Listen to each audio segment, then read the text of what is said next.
the other. Thank you, Agatha. Any other witnesses? Yes, Rebecca, your hand is up.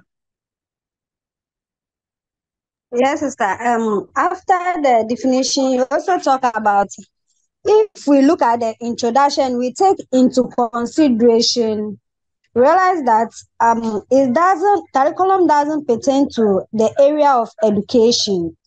It may also imply that a course that needs to be followed when teaching. And also in a narrow sense, you said it means a subject that needs to be taught in schools. Before, I also like to take the definition of the Queen, 1994, where he talk about it's a base that we need to principally the component of the concept of curriculum, and we need to know who to be taught, and then what is to be taught. And then we also talk about why should it be taught. And then after that, we also know where is it supposed to be taught.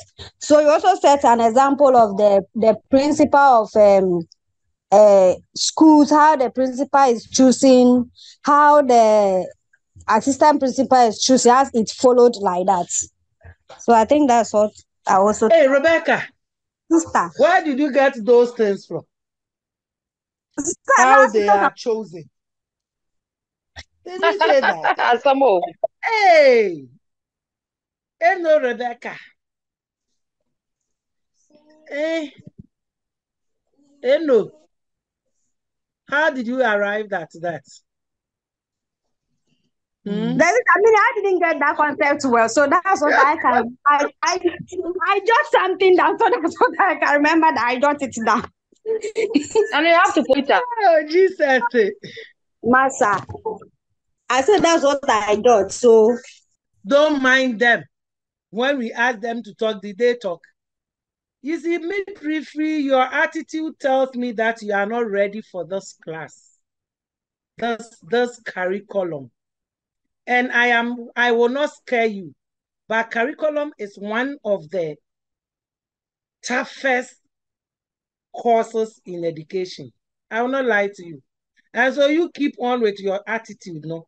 Yenesa enhamekra. Yenesa enhame. Pretend as if you don't like the class. Enhame. It doesn't bother me. You are 1,000 plus, but look at it. You are 580. I am pretending. I am teaching. And I am pretending that everybody is in class.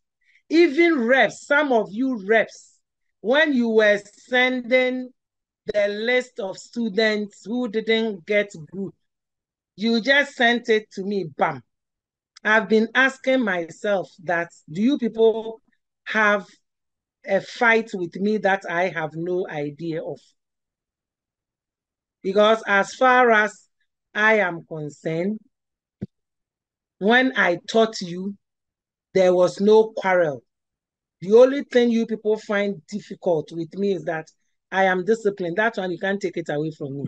We love you. But your behavior and your attitude is like you are not ready for the course, or you don't want me to teach you the course, which means if you say it, I will gladly pull out. Today, I have taught from 7 a.m. till now. And so please change the attitude, because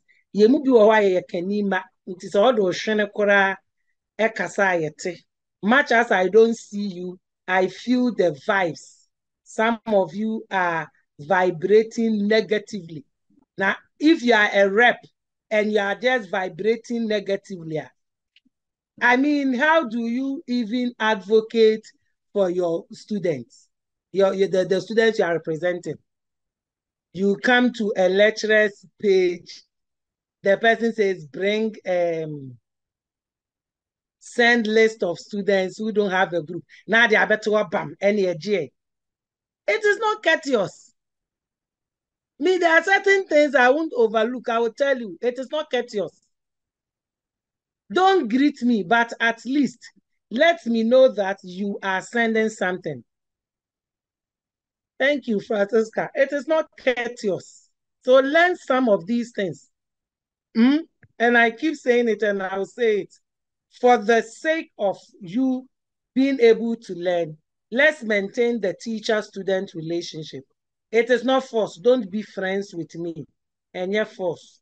But let's maintain the teacher-student relationship so that we'll be able to learn this course and pass and go away in peace. As we are talking, somebody came with Eve, and you don't expect me to talk. Somebody is on the platform, a level 400 student, on the platform with a device called iPhone, and you expect CHRISTA to keep quiet. There are some of us, we can't keep quiet. We cannot overlook bad behavior. We will talk about it. And so if we talk about it and it makes us unpopular, fine. But a level 400 students, level 400 midwifery students who have gone through the process, who have gone through the process, and you are in your final semester, you come to the class with Eve. You come to the class with a single name. You come to the class with iPhone, a name called iPhone, and you expect us to clap for you. I am clapping. I'm clapping for you. Do the right thing so that you'll be comfortable around me. People that are comfortable around me are people that understand discipline. You will be comfortable around me. So won't see a better I mean say won't pay my semoda. But me metno makawaba menchen. That is me. I will not drive you away. I will correct you and bring you to my fold. I'll bring you to my fold. I will not drive you away. But I'll tell you the truth. It means that I love you. When people let you misbehave and do things anyhow, they don't love you. Or better, you are aspiring, some of you are aspiring to be midwifery tutors, others are tutors already, where you even planning to migrate into lectureship. And so you need to be disciplined, is the key word. And in education, discipline helps you to be in line. Nobody is beating you, but when you do the right thing, you yourself, you feel good. That one is by the way.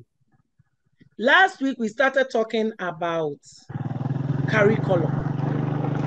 And we established the fact that curriculum is coming from a Latin word. It is coming from a Latin word, and which meant race. You realize that horse race,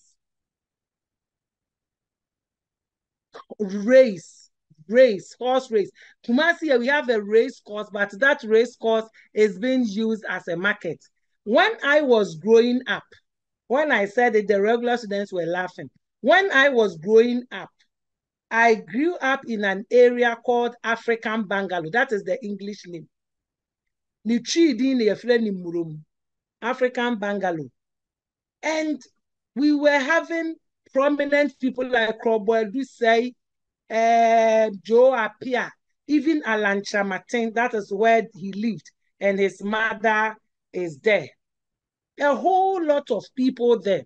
And they were using the race course as it's supposed to be, horses.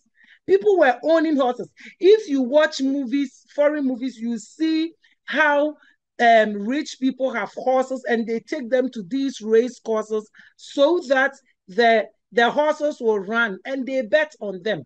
And so curriculum was seen as a racing course. A racing course. And then it came to the broader sense where people saw curriculum as something that needs to be used somewhere. And with that, other people came in, and then again came in and said that it is a series of content unit. And I think Bantok moved it a little further, saw it as aggregate of courses in an educational institution, and Tamaklo defined it in such a way that you realize that, yes, it's a Ghanaian that was defining the thing, where he brought something that he saw as valued knowledge and skill. Valued. Things that goes into the curriculum are things that are valued. And then Queen said that, wait here, if you want to define curriculum, before you make any attempt to define what a curriculum is, ask yourself these 6 basic questions. When you're able to ask yourself these 6 basic questions, it will set the tone for you to actually define or explain what curriculum is. And Taba said that, for me, whatever you do, whatever way you see it, curriculum is actually a way of preparing the youth for the future, and then having culture used for the future in respect to culture. And I can boldly tell you that from the formal, informal, and non-formal education that we go through, we are inculcating in people culture, the culture of respect, the culture of discipline, the culture of knowledge, the culture of valued norms, valued skills. We are inculcating in people. As you teach people, as people come to your hospital, as nursing, nurses, student midwives come to your hospital, and you teach them as a preceptor, you are inculcating in them the culture of ensuring that when women are in labor, you give them the dignity.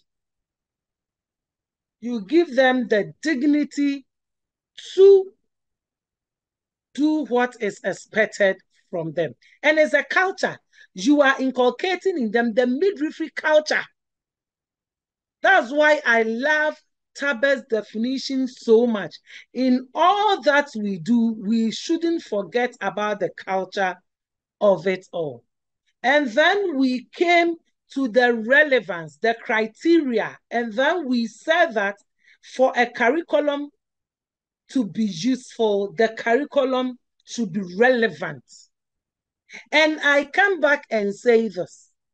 In Ghana, I don't know the kinds or the types of delivery modes we have, but when you go abroad, UK to be specific, and the woman is in labor or at the 3rd trimester, the woman is asked her preference of delivery.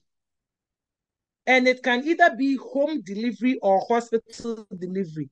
And even with the home or hospital delivery, you are still further asked about your preference in terms of squatting, in terms of lying down, in terms of giving birth, even in the pool.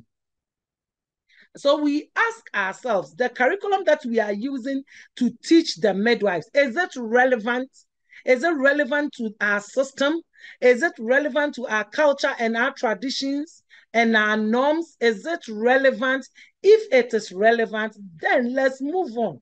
If it is not relevant, then there is the need for us to review the curriculum in such a way that curriculum will be relevant to us.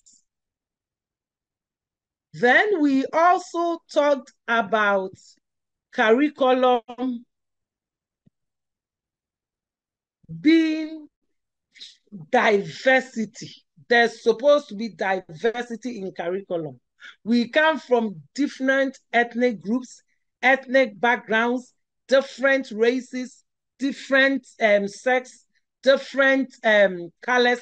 And this curriculum should not be restricted to a particular ethnic group or a particular sex, but it should cut across all diversities. And when you are citing examples in your curriculum, the examples should be diverse. Then we also establish that curriculum should be flexible. We realize that curriculum is not relevant to whatever you are doing, and it is not diverse in whatever you are doing. There is the need for you to review the curriculum, and therefore flexibility comes in, and the curriculum should align.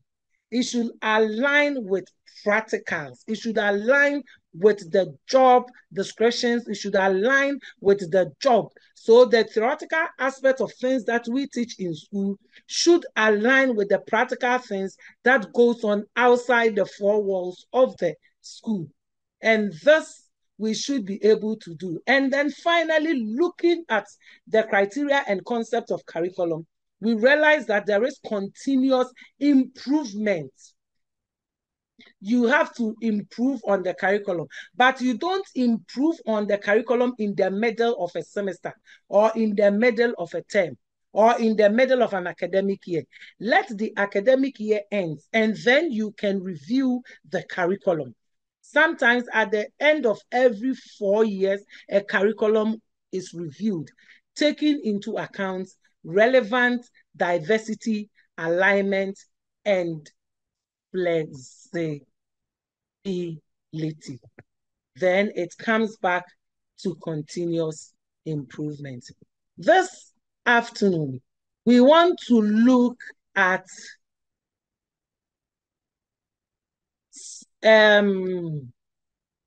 we are looking at types and patterns in curriculum development. Types and patterns in curriculum development. We have the overt or the written curriculum. We have the covert or the hidden curriculum. We have the societal curriculum. We have the null curriculum. We have the taught curriculum. We have the supported curriculum. We have assessed curriculum. And then we have learned curriculum. We are going to take these one after the other and unravel the mystery when it comes to these types and patterns in curriculum development. Then you will also know a whole lot of things. Now we look at the overt or written curriculum. And this is the type which is written as part of formal instruction of school experiences. What is this woman talking about? I'm talking about this, that as you came to Garden City, you realize that there were a series of courses that you had to do. You know that at some particular point in time, you should do abnormal labor, you should do normal labor, you should do abnormal pregnancy, you should do normal pregnancy, you should do puerperium, you should do reproductive health, you should do sonography. As a midwife, you should have some knowledge with regards to sonography, because the world is changing and we are in the technology world. Gone are the days where you are using the old system to listen to sounds and heartbeats. Things have improved. And so all these things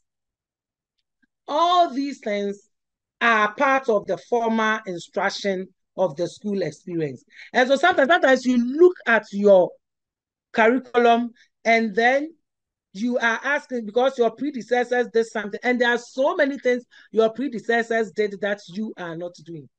There are so many things you are doing that your predecessors also did not do, because of curriculum review, because of curriculum alignment, because of curriculum relevance.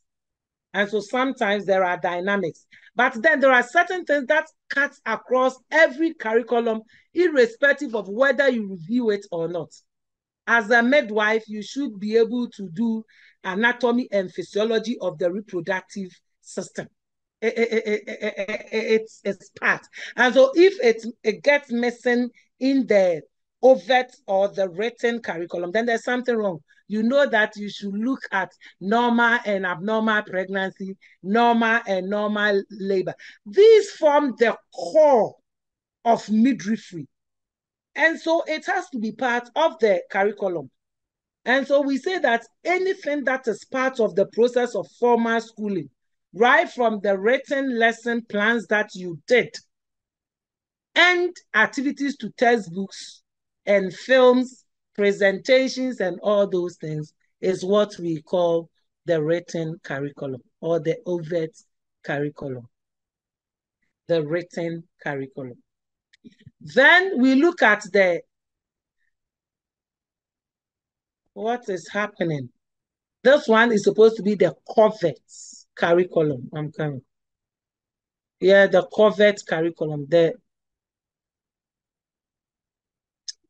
overt and then the hidden, still with the overt. So examples or curriculum, things that you can see as overt curriculum. We have the curriculum document itself.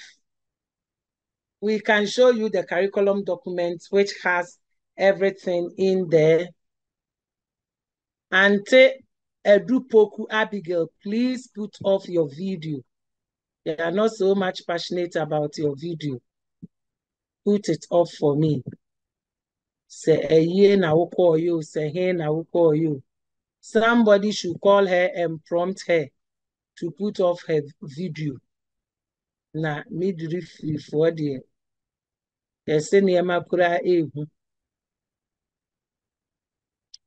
then handouts, manuals, syllabuses that you get. All these are things that help you or tells you that this is a written curriculum. Then, so this is an example of it. This is an example. These are things that you have done already.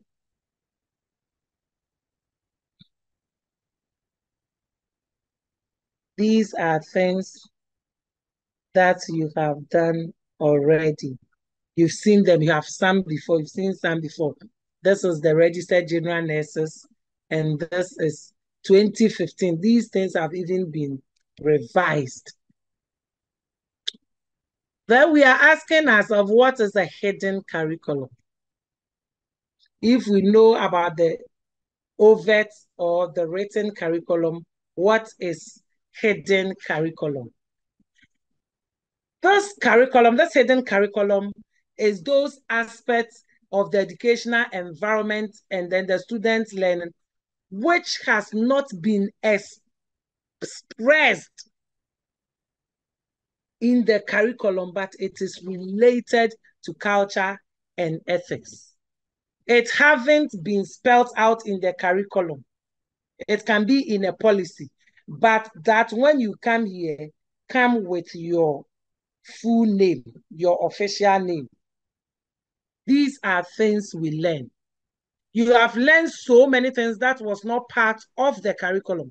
When you joined Introduction to Community Health, you had the opportunity to even learn how to join a group created by Zoom automatically. You learned how to join a group that has been created by Zoom manually. You learned how to raise your hand at the participant session. You learned so many things that are not part of the written curriculum, but they are things that are hidden that you learn. If you were coming as in-person students, you would have realized that you would have picked one or two things from your peers. Even at the workplace, the way somebody nurses and a woman in labor, sometimes you look at it and you pick it.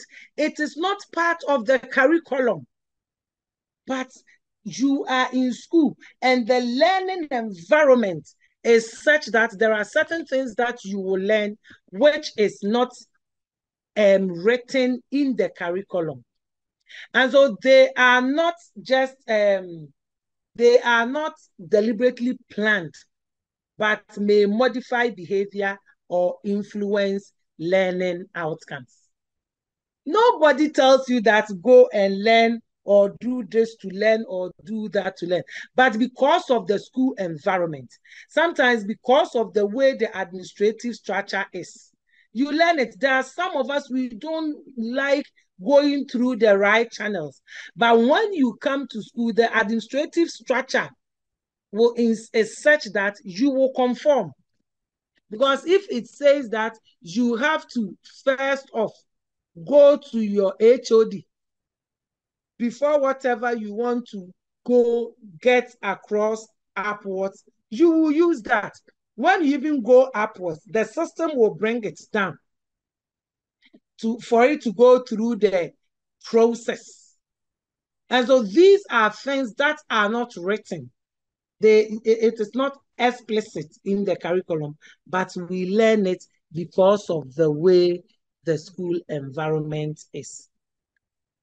So it also includes the values and expectations that students acquire because of going through an educational process. In every school, in every correct school, whether it is at the PhD level, whether it is at the master's level, whether it is BSc, whether it is diploma, whether it is secondary, whether it is primary, elementary, whether it is primary, wherever, everybody knows that if you want to ask a question or answer a question, you raise your hand. Everybody knows. You wait for your turn. And sometimes when students want to do things their own way, a teacher will even ignore you because you have to raise your hand. Everybody knows that when there is a queue, you go there and there is a queue. You want to go and pay your fees or go and collect your exams card and there is a queue. You have to join the queue. You'll be in line. Nobody is telling anybody that be in line, but you will be in line. The other thing is that the peer influence. Some of you are influenced by peers. Yesterday, the nurses, they haven't done even one lecture of curriculum because there's some distortions and then confusion with regards to the timetable. And I was trying to just take 2 hours of their time tomorrow. I wanted to take 2 hours of their time tomorrow so they can catch up. So they can catch up from what they have lost, because they are going to lose 2 weeks. And come and see them. Just one person or 2 people, then you have the lecture. And they said that they wanted to join you. I wanted to ask them that time you want to join the class, don't you have a class? Yeah, I didn't even mind them. They talk. And somebody came. So in summary, somebody came and I said that, the person came to write that Sunday, every day, Sunday, having a lecture will be inconvenient. Then I asked her, did you read the thing? Why should I, a preacher, take Sunday as a lecture day? I wouldn't do that. Because I can't. Sometimes I have appointments I need to go. So I can't take a lecture on a Sunday. But that Sunday, that is tomorrow, I was requesting so that they come on the same place where you have reached. And if you say no, don't problem. Read on your own so that week 3, we move on to the 10th. When you people get to final year, the final semester, you think you have arrived. You haven't arrived anywhere. You are now arriving, in the process of arriving. And so don't arrive prematurely. Don't arrive prematurely by being rude, by being disrespectful, you see, that attitude in secondary school, when secondary school students get to the year 3 and then they think they have registered with WAEC. They have registered with WAEC, so they can misbehave. It doesn't work in the university. University, you haven't registered with any WAEC. So be in line and finish and go peacefully. It brings us to the teacher-student relationship. I don't know what you learn, but in education, we have something we call emotional interference. Whenever there is a bad relationship or a bad blood between students and teachers, the student will turn up not to read. And then they will fail, and they will think that it is the lecturer that has failed them or the teacher that has failed them. You don't have the passion to learn. Sometimes when there is this bad blood, you give even teachers the opportunity to walk out on you from the class. And sometimes you think it's a good thing. You are happy. Yes. Yesterday, I was laughing on the platform. And I told them that what they are doing, it makes me laugh. And so I also laid my rules down that, okay, if you are not ready for us to do this, please, in the course of the semester, don't ask me for extra teaching. Don't ask me for tutorial. And they came to write, hey, madam, you are threatening us. And I was laughing. And I said that the extra teaching and the tutorial that I give to you is my personal gift. It is not part of the timetable. You haven't seen tutorial anywhere on that timetable. It is my personal times that I sacrifice for you. And so if I'm coming to sacrifice my personal time for you at this beginning of the semester and you think that it will inconvenience you, my personal time will also inconvenience me. So we should have an understanding that nobody should ask for anything from each other. It is not a threat.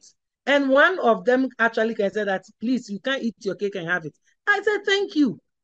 You cannot bring rules, don't come and do this. Then the lecturer says that, okay, I will not give you my extra time. You think that the other person is threatening you because the person is the lecturer.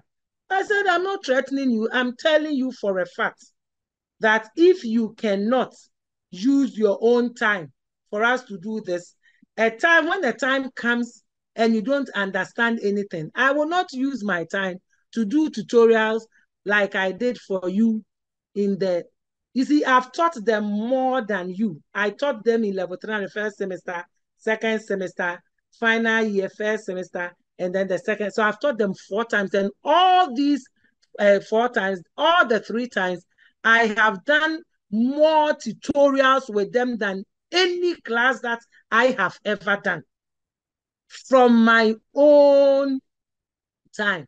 Last semester, for example, the time they even arranged for their tutorial was not convenient for me, but I pushed it.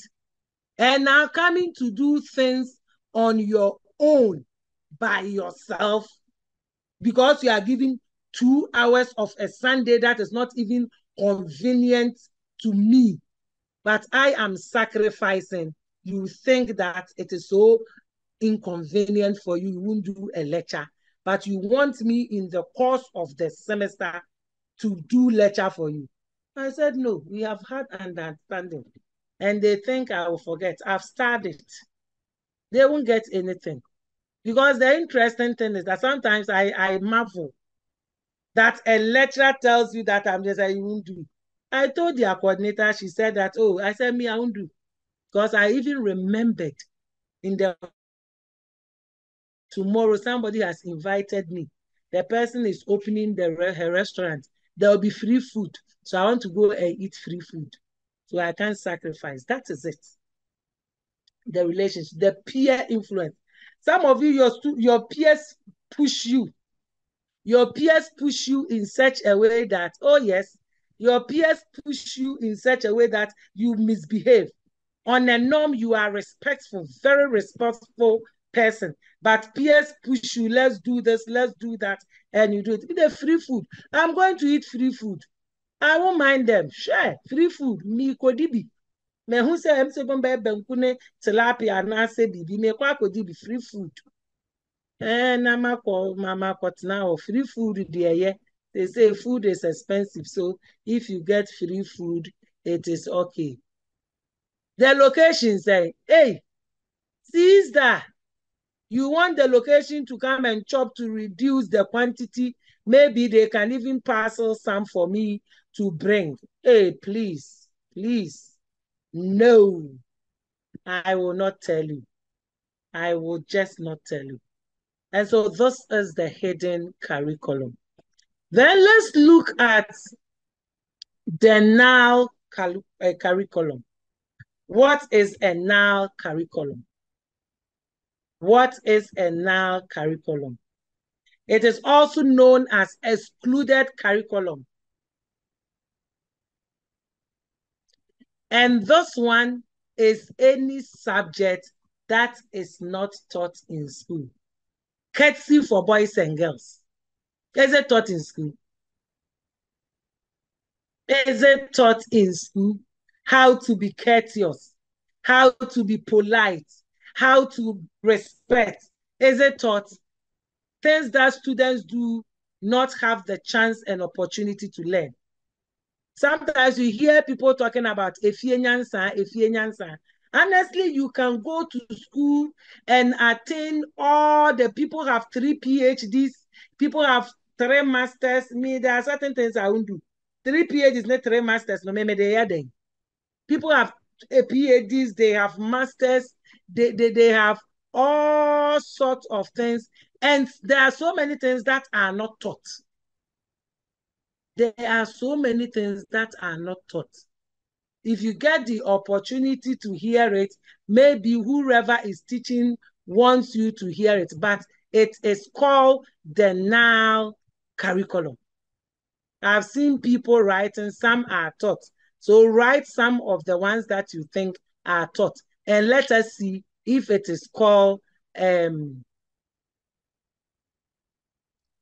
let us see if it is called the curriculum, the null curriculum. There are so many things that are not taught. So many things. So many of them. They are not taught, and so you don't have the opportunity and the chance to learn.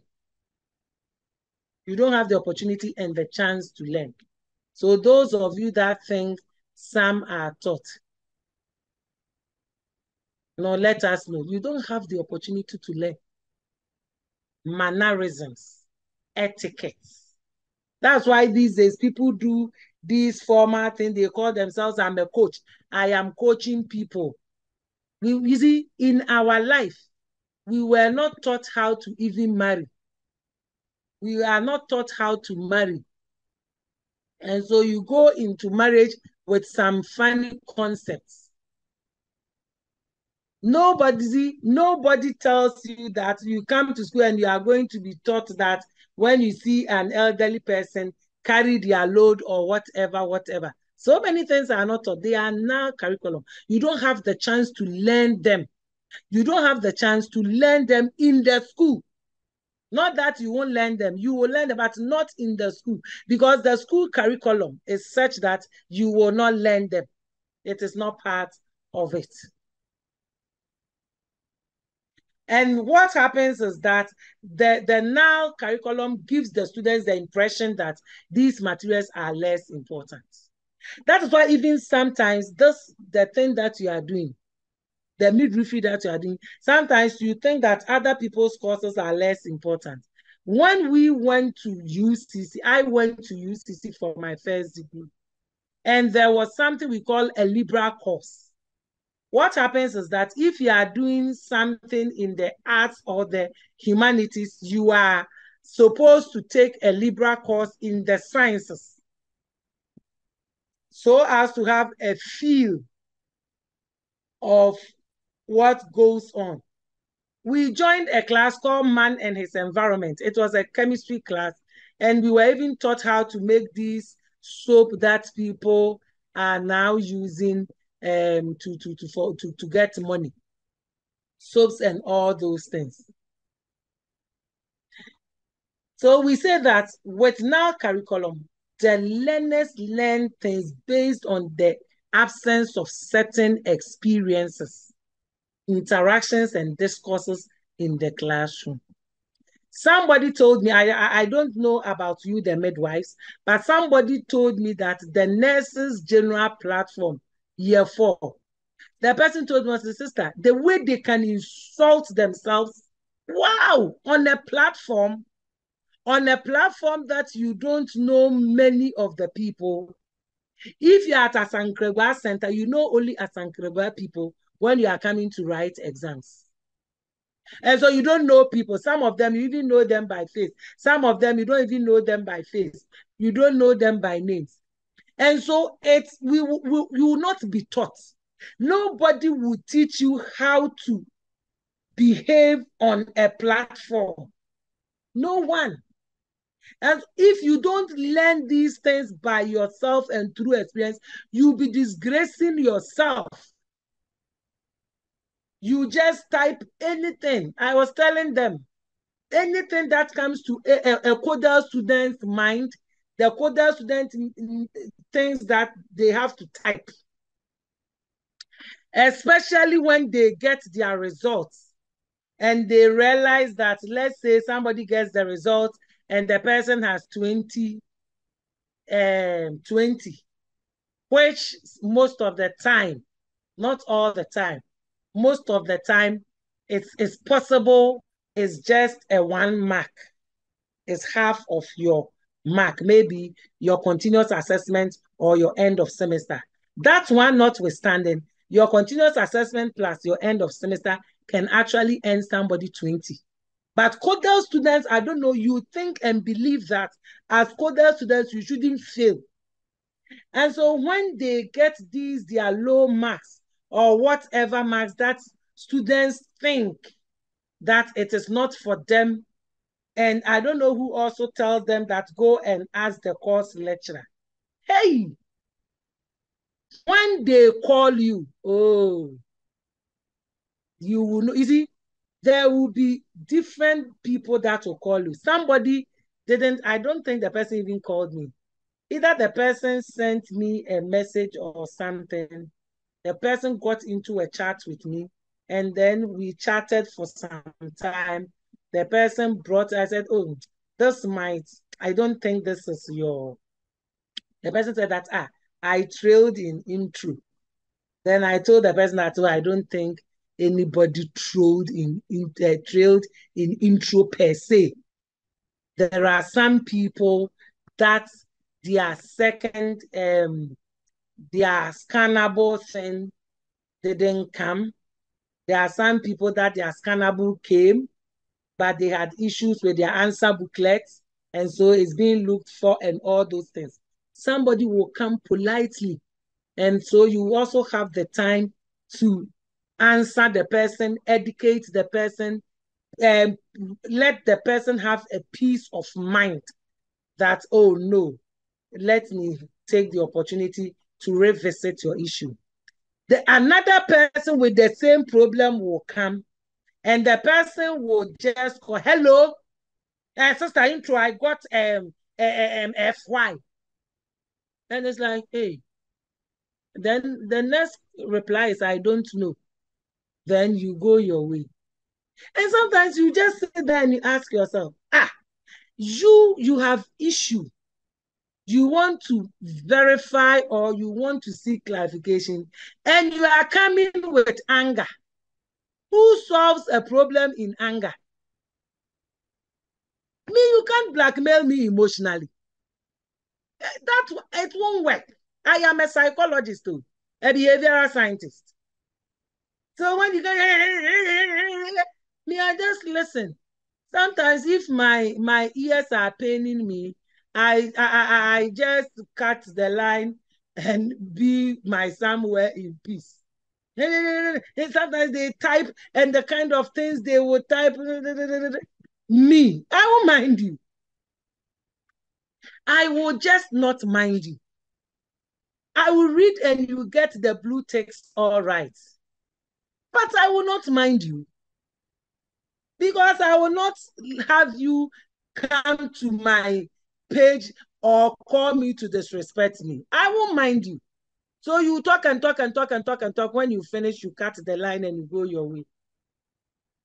And so I keep saying that when you ask, somebody said, oh, I asked sister, and sister has rectified for me. You didn't ask the process. The person did not come to insult anybody. The person did not come to rain abuses and something. The person came and then genuinely, sometimes you look at it, there are errors. We are all humans. It doesn't mean, so when somebody hears that somebody who got 20, the thing was rectified, then the person is bringing the 41, the 40, 41, 42, 43, 44, 45. Let my people go. These are actual people that failed. Now, sister, I got 41. If you don't like it, go and get trailed and come and write again, so that if the course is 2 credit hours, it becomes 4 hours for you. And then you come and write.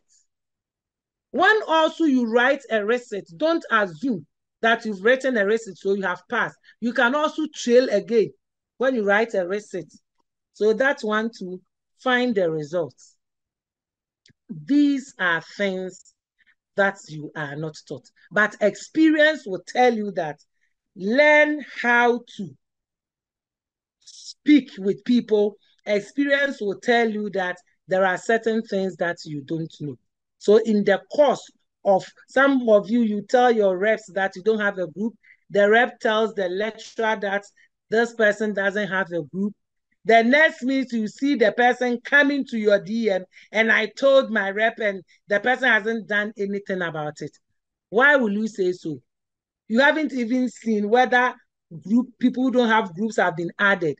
Please, there are certain things that you have to learn them. It is not in the curriculum, but you need to learn them. Example is omission of the gender and sexuality education. I think these days they are trying to bring that. Omission of critical thinking skills. Ghana, our curriculum is omission. There is an omission of critical thinking skills. That is why some of you, when you heard that I was coming to teach you, you don't like. Because CHRISTA will not come and give you the scannable thing for you to shade. And yet, the preamble be about for you to think. And for that, you don't want it. Critical thinking skills, where you have something and then you need to apply it. Guiding students. They want A, B. And the interesting thing is that even the ones that you people think you are shading and you have been copying people to shade, some people can get as low as 11/80. I'm telling you for a fact today, the things that you people even think you can shade, that you have been cheating. I don't want to mention centers, but there's a particular center. Sometimes they think they are smart and they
Some of you like talking too much.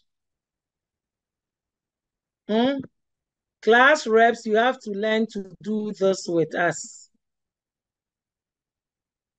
When you are a co-host now and then you go off like my light went off, I had to switch to different network. I went off totally. And since I've muted everybody, when I came back, I got muted myself because I was no longer a host. And so I couldn't teach. And instead of you finding solutions, some of them, and I can't hear any, how will you hear something when me, myself, I can't talk? So reps, please be on standby these days, so that when we come back, there is a number on it. Call the number so that we can be given access. Nah, yeah, bre. You won't laugh, eh? How do we even get there if we don't have the means to talk? I can't hear anything. You can't hear anything because I am not talking. I'm more pekasa.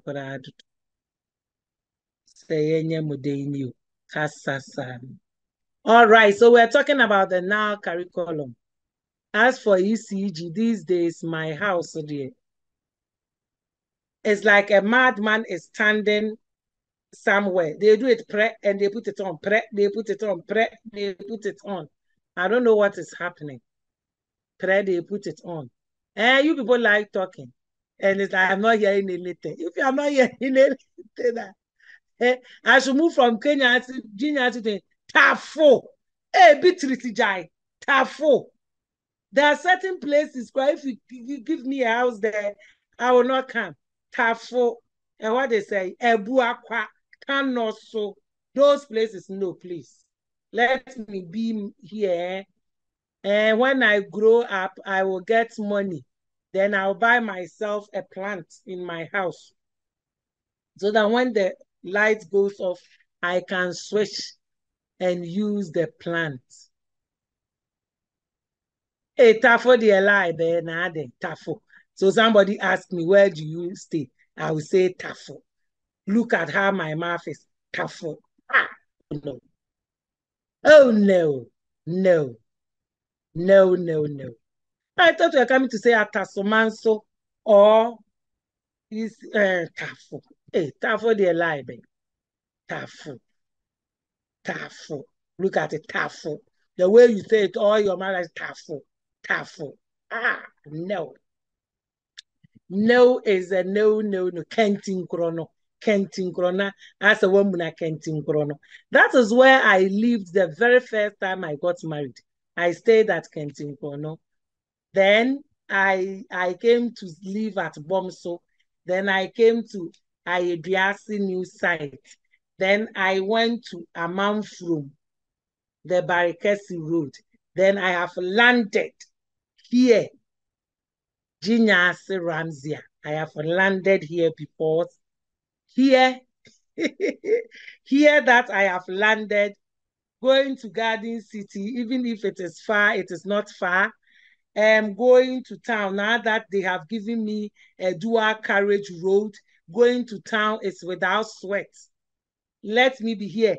I am also a bit closer to Kwame Nkrumah University of Science and Technology.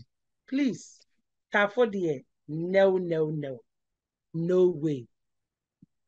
The now, so we're talking about the now curriculum. Now, and so we said that examples are the omission of gender and sexuality education. Honestly, we don't talk about gender and sexuality. Even as you people are here, if I digress a little and want to talk about sexuality, people will be like, hey, Namani is swadding. Hey, Mami is swadding. Ah, I have this thing. I don't know whether people are on it. Life values. I have this that people platform that people are. And this Valentine, we are going to do a lot of things. One of them is to talk about sexuality, but this one will be restricted to couples only. Couples only. We'll talk about sexuality We'll talk about gender education and all those things. We talk about so many things there. These things that we don't get, that is what we are going to get informally. The critical thinking skills, know that our schools, our curriculum is such that we don't have this critical thinking ability. Somebody said it, financial literacies. You want to moderate, Then Sylvia said that, let me see. I would like to moderate. Then you see me. Then you do the moderation. Financial literacy. They don't teach us that. So some of us manage our monies anyhow. Say, see, another salary, asa. You know that your salary is 100 cedis. You will go and buy something that is more than 100 cedis. And so every time you have carry forward. When people talk about January being a very long month, I am smiling to myself.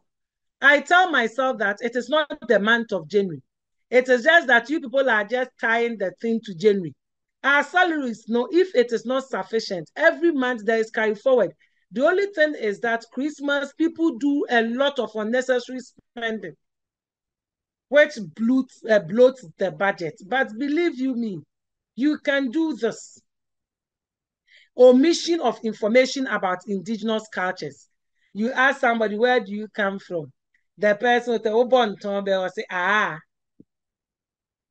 woyɛ aduane akra aboa yɛ de wɔ sɛ ka aduane ho asɛm kakra wɔ sɛ we don't know anything about our culture. You don't know anything about the indigenous culture. Efuo mu kura yɛ mu bi yɛ nko obi da. Some of us, there are so many things that we don't know about our culture. The taboos. These days, people get men and women they want to marry. I told somebody that you want to marry your mother, you are a lady, you want to marry, your mother doesn't know the time you are marrying. And then when you are marrying, you tell yourself that I am going to call my pastor's wife to put my crown on my head.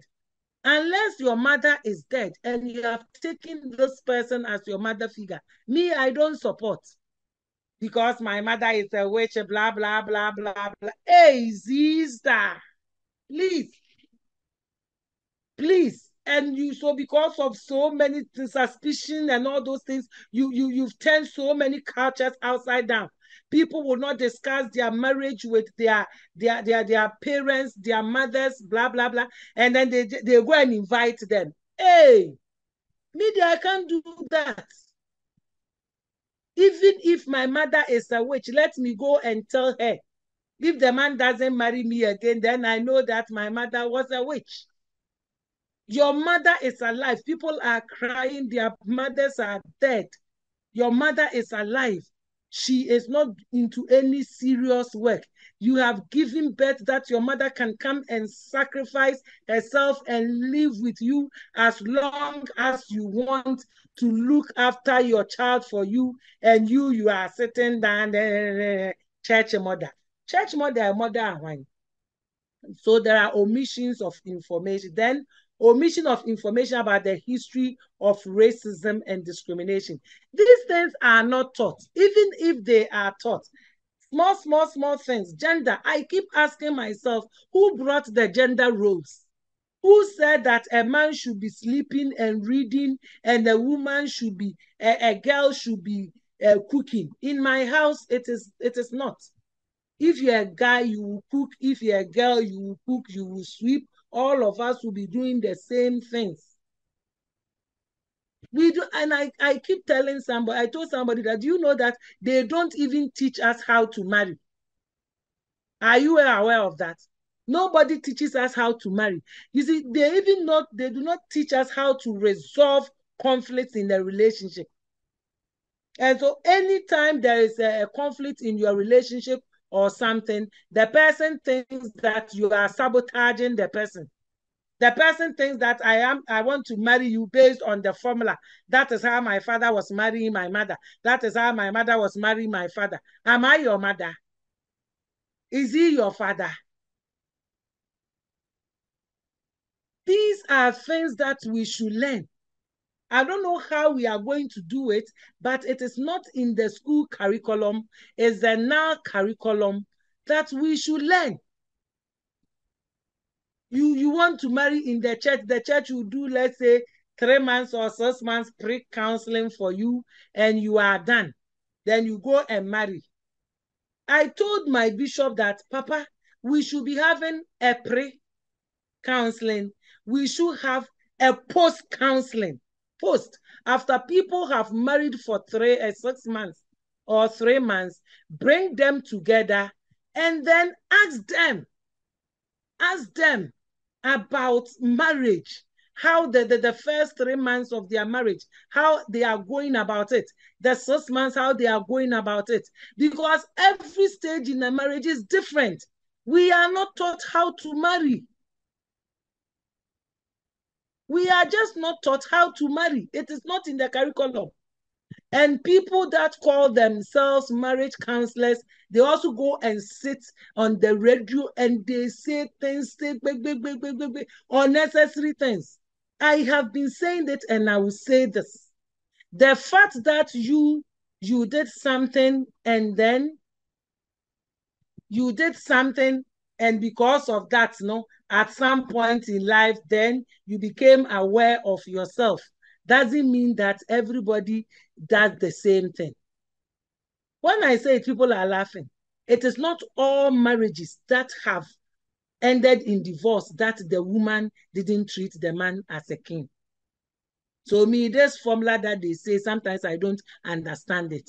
You can treat somebody like a king, but the person will prefer to go and be like a henkwa in a woman's house, another woman's house. Life is all about choices.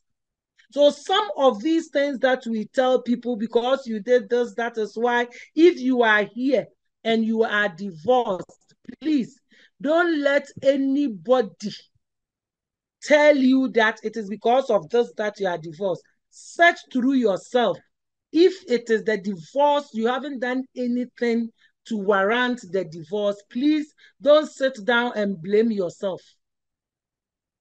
They don't teach us, but the society is such that it puts so much pressure on the woman. So much pressure on the woman, such that women think that every negative thing that went on in their marriage is because of them. Everything that have gone wrong with your relationship, the guy has not married you yet, but the reason why you split that is because of you. Please, no. Don't accept it. Look at yourself. Look at the situation. Look at the circumstances. The fault, the ones that are coming from you accept them and you better it. The ones that are not coming from you, sister, men, don't. And because of that, so many women are living in fear. So many women are living in fear because of things they have not done. So many women are also in marriages that they can come out, but they are afraid of society because they will tell them that you don't have a good character. Hey, pause. Pause. All these things, they are not taught in the curriculum. You have to figure it somehow. You need to figure it somehow and then move on. Now, curriculum. Then it brings us to supported curriculum. The supported curriculum are the kind of things that help teachers to implement the written curriculum. When you did principles, theories, and practices of midwifery education, you got to a point where you talked about teaching strategies, you talked about learning materials. And this is what we call the supportive curriculum. These materials come in to help in the teaching. It supports the teacher to teach. such as the audiovisuals, the blogs. These things come in to help and support the teacher to teach. Sometimes you go for educational trips.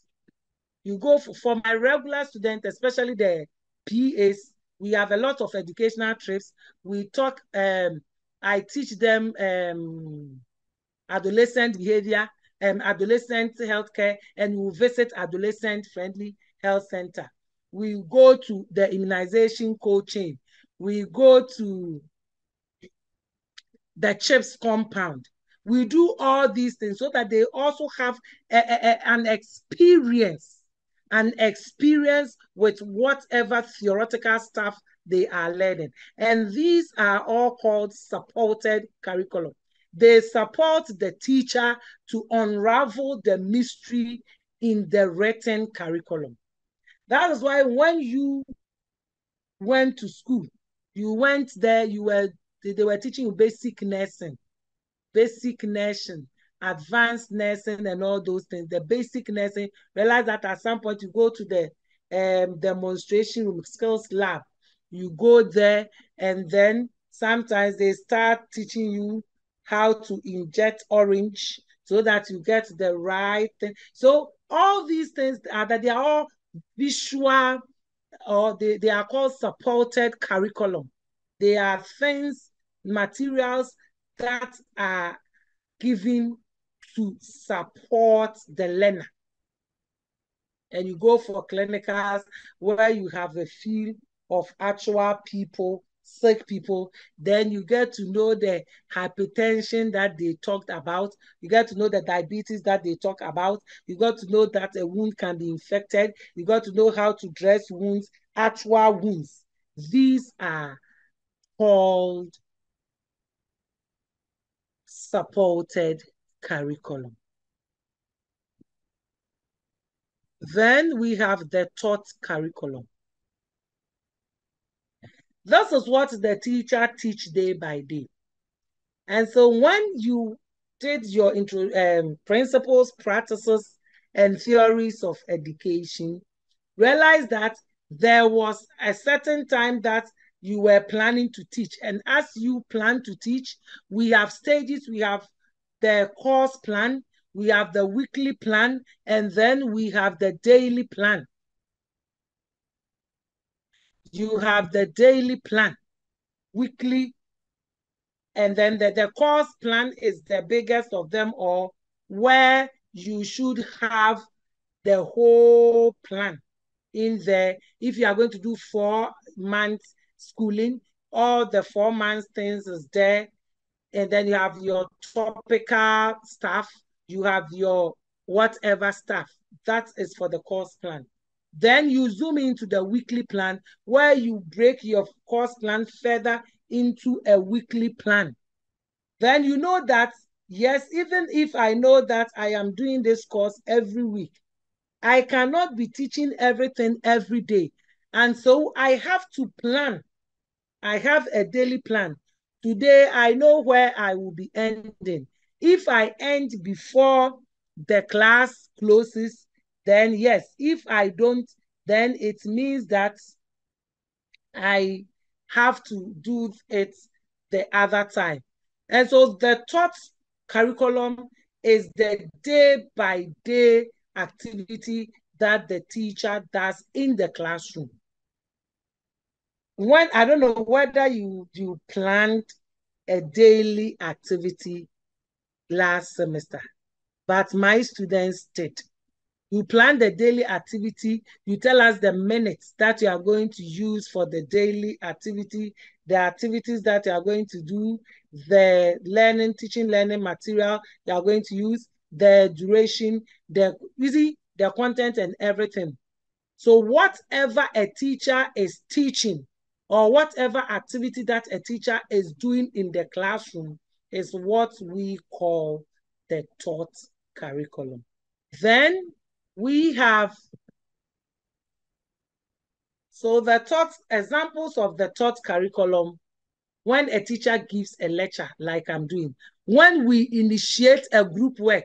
You see, sometimes I laugh at students when you set exams questions and you bring a group presentation that they have done in class. They say, hey, one children or they buy. If a group work is initiated, it is a taught curriculum. Please, today you know, it is a taught curriculum. When you are asked to go for the midwifery practical, you go and do the practice. It is a taught curriculum. When you do laboratory experiment with guidelines, it is a taught curriculum. You have been taught. You don't need lectures all the time for you to know that it has been taught. And so henceforth, as we do group work, we have been taught.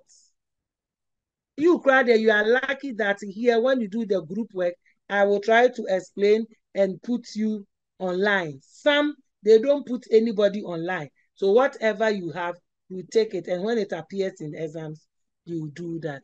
Then we have the assessed curriculum. You have the assessed curriculum. And that is the part of the curriculum where you are evaluated.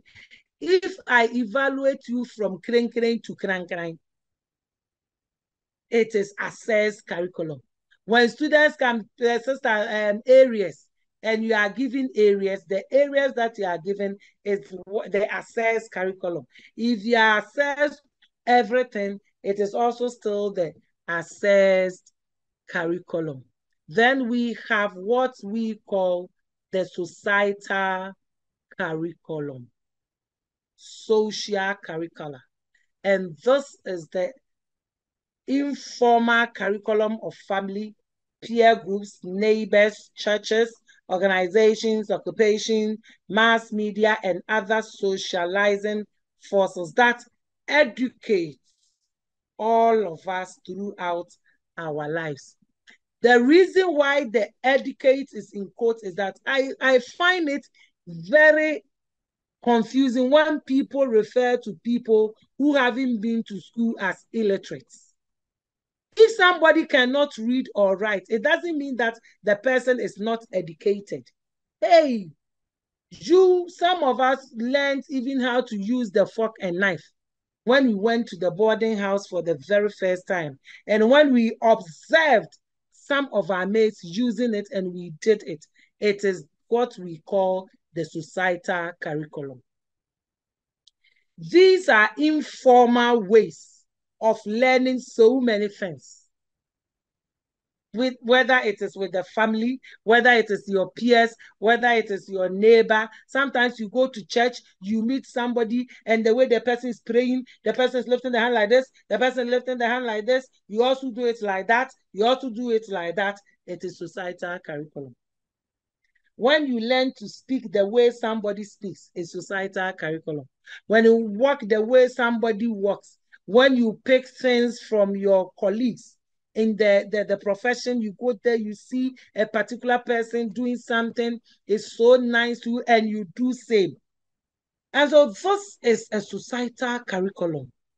It is not anywhere, but informally we learn them. Informally we pick things.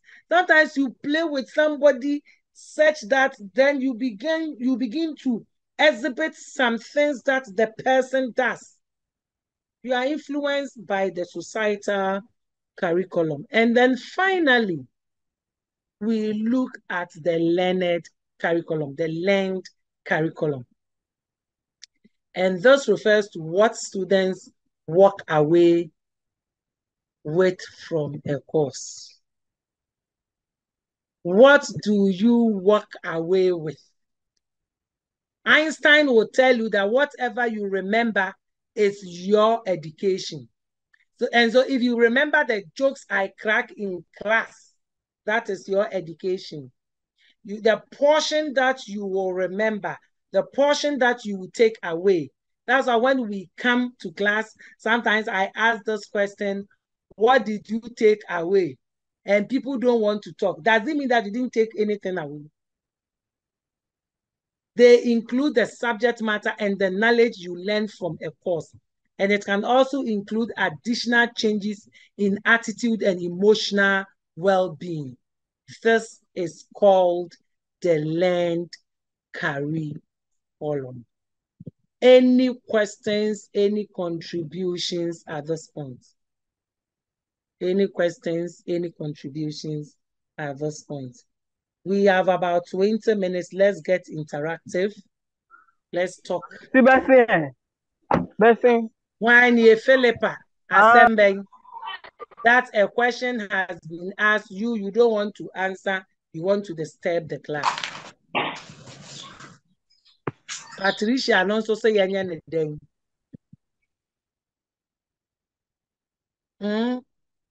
Any questions, any contribution, any observation? We have 20 minutes to do this. Let's get interactive.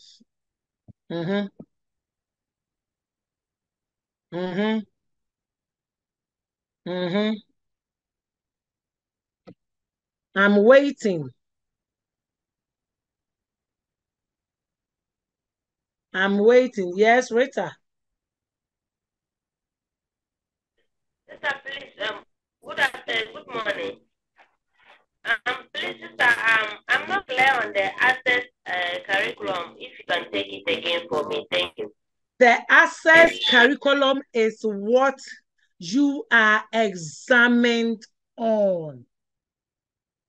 Is that part of the curriculum that you are examined on? Sometimes realize that maybe you have 6 units and then you are examined during mid-semester on 3 of the units. That is access curriculum. Then the end of semester, you're also examined on 3 is access curriculum. So access curriculum is the part of curriculum that formative and summative evaluation is done. I believe that you understand what formative evaluation and summative evaluation is because you've done education. You did it. And so that is what we termed assessed curriculum. Are you okay?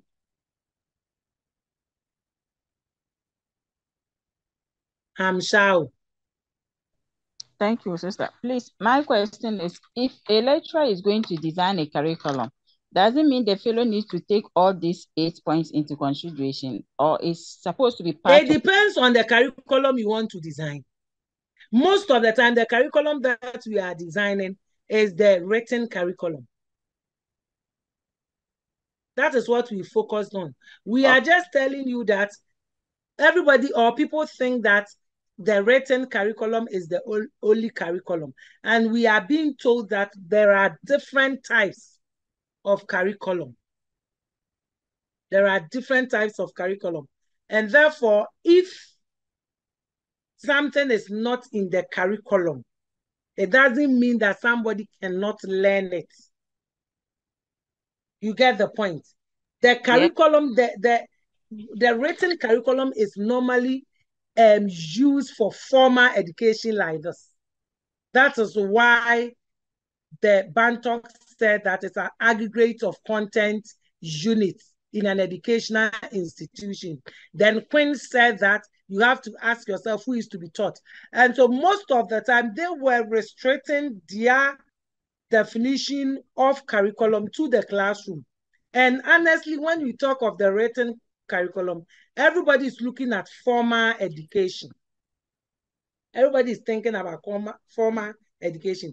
But these other types, the 7 types, is saying that beyond formal education, beyond the curriculum for formal education, there are other curriculum that we have no idea of, in quotes, but it also influences and shapes our behavior one way or the other, like the societal curriculum. You don't know how you pick certain things from your peers, but all you know is that these things are not in the school, but you have managed to get it. You have managed to be in tune, be in line with such.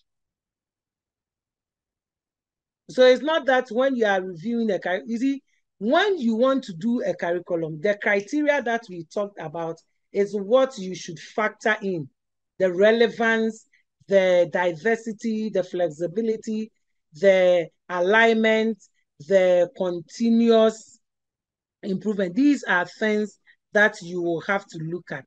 But the overt, the written, the hidden, the societal, the learned, the assessed are all types of curriculum. And as a curriculum student, you should know. That's why we are talking about them this afternoon. I hope you are okay. Yes, please. Thank you. Any other issues? Yes. Hatwin. Yes, sister. Please, sister, I would like to ask a question concerning the now curriculum you talked about. So if I get the understanding, does it mean that any knowledge that is not formal education based, like for instance, if I'm able to demonstrate a knowledge that I have gotten from my mom in the house, is that a now curriculum, sister? Societal. Oh, okay. All right. You see, the now is such that it was supposed to have been part of the written curriculum, but it is not there. They are omissions. And honestly, if you want to bring everything into the written curriculum too, the curriculum, we can't even teach it. Some of them, you just have to overrule them. You just have to. Because if we even want to go strictly by your curriculum, you tell me that it is not everything and the abnormal labor that you did. There are some of the things that you even learn it on the job. That was not taught in school. You learn it by experience, by interactions somehow. You will have to go through it. Any other issues? Any other issues?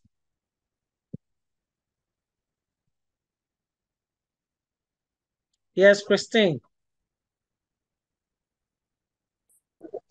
Sister, please, based on the explanation that you gave, I want to really get the meaning of the curriculum vitae. Maybe when you are asked to present You're right, your CV. information about yourself.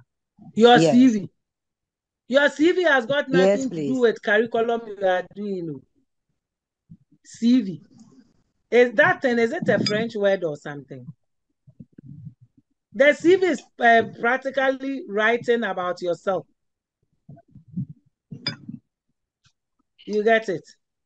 Writing about yourself. It's like, okay, write about yourself so that I will, based on whatever you have written, to give you a job or to give you an admission. Realize that when you are doing masters and PhDs and others, they ask for this, especially when you are going abroad. Sometimes the reason why they ask for it is that a lecturer might be interested in taking you as a graduate assistant. And so when they get to know the kind of things you have done, the experiences, it will help. So CV is writing about yourself. This curriculum we are talking about is all about having information that will help someone to teach in a formal institution or in a non-formal institution. That is curriculum. okay. Thank you very much. CV is the one you are writing about yourself. Any other issue? This one too, I think a regular student also asked. It's a bit confusing, but this is curriculum. Principles of developing and planning a curriculum for an institution. Let me narrow it that way. For an institution, to help in the teaching and the learning process. Any other issues? Any other issues? Any other issues? All right, if there are no issues. Yes, Eunice, your hand is up. Hello, sister. Please, you realize that with curriculum, we also have a syllable. If you can help us with the difference between the syllable, Come again. I'm asking of the curriculum. We've learned a lot about the curriculum, and I want you to help us with a syllable, the lesson plan, and then the curriculum. If there is some vast difference between them, or if they are the similar. Lesson plan. Lesson plan, there's a education.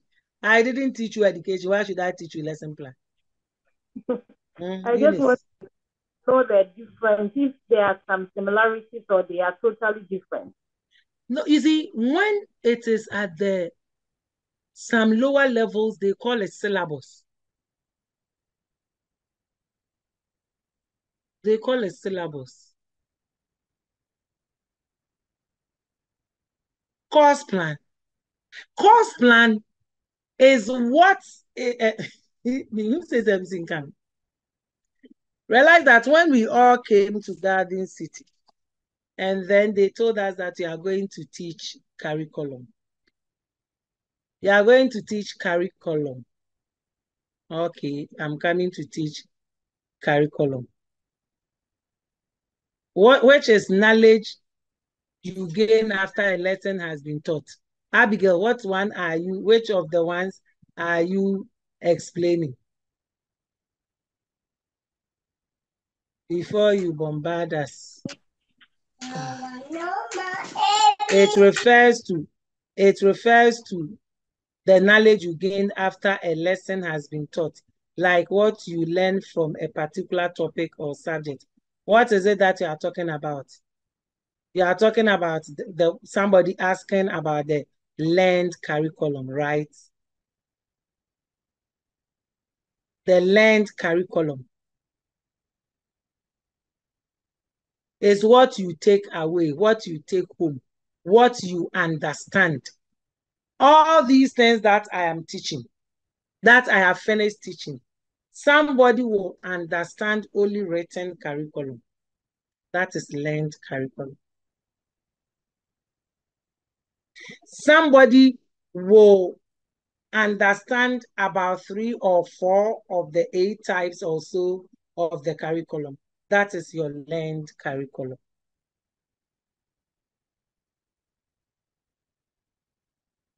I hope you understand. Syllabus, they are content units as well. Some people call curriculum syllabus, depending on where they find themselves. The course plan is couched out of the syllabus, couched out of the curriculum.